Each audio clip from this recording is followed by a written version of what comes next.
அனைவருக்கும் வணக்கம். தைப்பூச வரலாறு பற்றி பார்க்கலாம். தேவர்களும் அசுரர்களும் இடையே ஏற்பட்ட போரில் தேவர்களால் அசுரர்களை அழிக்க முடியவில்லை. ஆகையால் அசுரர்களை அழிக்க வேண்டி சிவபெருமானிடம் தேவர்கள் முறையிட்டனர். கருணை கடலான சிவபெருமான் தேவர்களின் முறையீட்டை ஏற்று தனது தனிப்பட்ட சக்தியால் உருவாக்கிய அவதாரமே முருகப்பெருமான் ஆவார். சிவனின் நெற்றிக்கண்ணில் இருந்து வெளியான 6 தீப்பொறிகள் 6 அழகான குழந்தைகளாயின. கார்த்திகை பெண்களால் அக்குழந்தைகள் வளர்க்கப்பட்டு பின் 6 முகங்களுடன் அவதரித்தார். அன்னை பார்வதி தேவி ஆண்டி கோலத்தில் பழனி மலையில் வீற்றிருக்கும் முருகப்பெருமானுக்கு ஞானவேல் வழங்கியது தைப்பூச நாளில்தான். அம்பாள் அளித்த வேலை ஆயுதமாக கொண்டே தேவர்களுக்கு தொல்லை கொடுத்து வந்த அசுரர்களை திருச்செந்தூரில் வதம் செய்தார். அதனால் முருகப்பெருமானைப் போலவே அவரது வேலுக்கும் தனி சக்தி உண்டு என்று கூறுகின்றனர். அசுரர்களை வதம் செய்ய உதவிய முருகப்பெருமானின் வேலை பூஜிப்பதால் தீய சக்திகள் நம்மை தாக்காமல் இருப்பதுடன் அந்த சக்திகள் நமக்கு அடிபணிந்து நல்லருளை தந்தருளும் என்பது ஐதீகம். பூச நட்சத்திர நாள் முருகப்பெருமானுக்கு மிகவும் விசேஷமான நாளாகும். இந்நாளில் தான் முருகப்பெருமான் தாராகசுரனை வதம் செய்ய தாய் பார்வதி தேவியிடம் வேல் வாங்கினார். முருகனுக்கு உகந்த நாள் தைப்பூச தினம் என்றாலும் அந்நாளில் முருகப்பெருமானுடன் சிவபெருமானையும் வழிபடுதல் வேண்டுமாகும். சிவபெருமான் தனது அம்பிகை உமாதேவியுடன் ஞான சபையான சிதம்பரத்தில் ஆனந்த நடனம் ஆடி தரிசனம் அளித்த புண்ணிய திருநாள் தைப்பூசமாகும். ஆகவே தைப்பூச திருநாள் சிவசக்திக்கு உகந்த நாளாகும். தைப்பூச நாளில் வள்ளலார் முக்தி அடைந்தார், இறைவன் ஒளிமயமானார் என்பதை உணர்த்தும் வகையிலேயே தைப்பூச நாளில் ஜோதி தரிசனம் நடைபெறுகிறது. தைப்பூச தினத்தன்று பக்தர்கள் காவடி எடுத்தல், கற்பூரச் சட்டி எடுத்தல் போன்ற நேர்த்தி கடன்களை நிறைவேற்றுவார்கள்.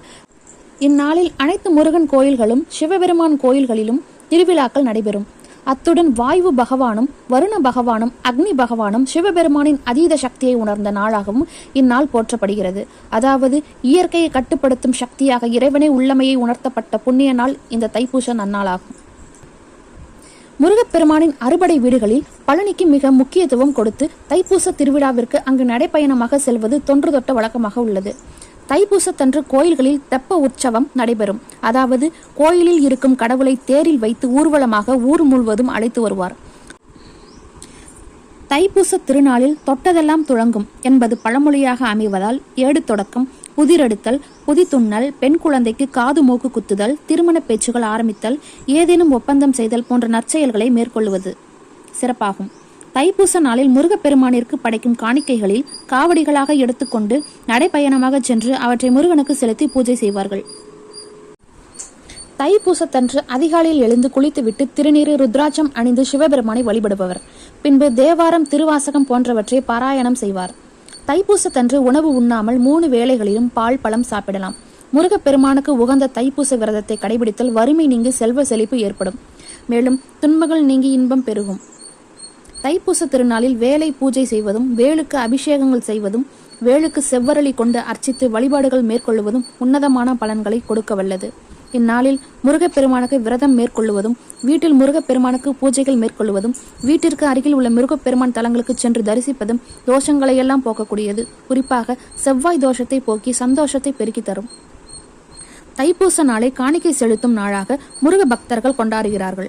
பழங்கள், நெல், காய்கறிகள் என எது விளைந்தாலும் அதை இறைவனுக்கு அர்ப்பணிக்க வேண்டும் என்பதற்காகவே காவடிகளில் அவற்றை வைத்து எடுத்து செல்வார்கள். தைப்பூச நாளில் முருகப்பெருமானை விரதமிருந்து வழிபட்டால் நினைத்தது நிறைவேறும். மேலும் குடும்பத்தில் செல்வம் பெருகும். கணவன் மனைவிக்கிடையே ஒற்றுமையும் பாசமும் அதிகரிக்கும். இந்நன்னாளில் முருகனுக்குரிய வேலை வழிபடுவதன் மூலம் தீய சக்திகள் நம்மை அண்டாது. மேலும் இந்நாளில் விரதத்தை கடைபிடித்தல் வறுமை நீங்கி செல்வ செழிப்பு ஏற்படும். தேவர்களின் குருவாகிய நட்சத்திரம் பூசம் என்பதால் தைப்பூசத்தன்று குரு வழிபாடு செய்வது மிகுந்த பலனை தரும். தைப்பூசத்தன்று பழனி முருகப்பெருமானின் அபிஷேக ஆராதனையை தரிசிப்பதால் நம்முடைய சகல பாவங்களும் தீரும். திருமண தடை உள்ளவர்கள் மற்றும் வரன் தேடுபவர்கள் தைப்பூச நன்னாளில் வரன் தேடினால் நல்ல வரன் கிடைக்கும். தைப்பூச திருநாளில் பழனி முருகப்பெருமானுக்கு காவடி எடுத்தல் எந்த தீய சக்தியும், மாந்திரிகமும், பில்லி சூனியம், ஏவல் என எதுவும் நம்மை நெருங்காது. நன்றி, வணக்கம்.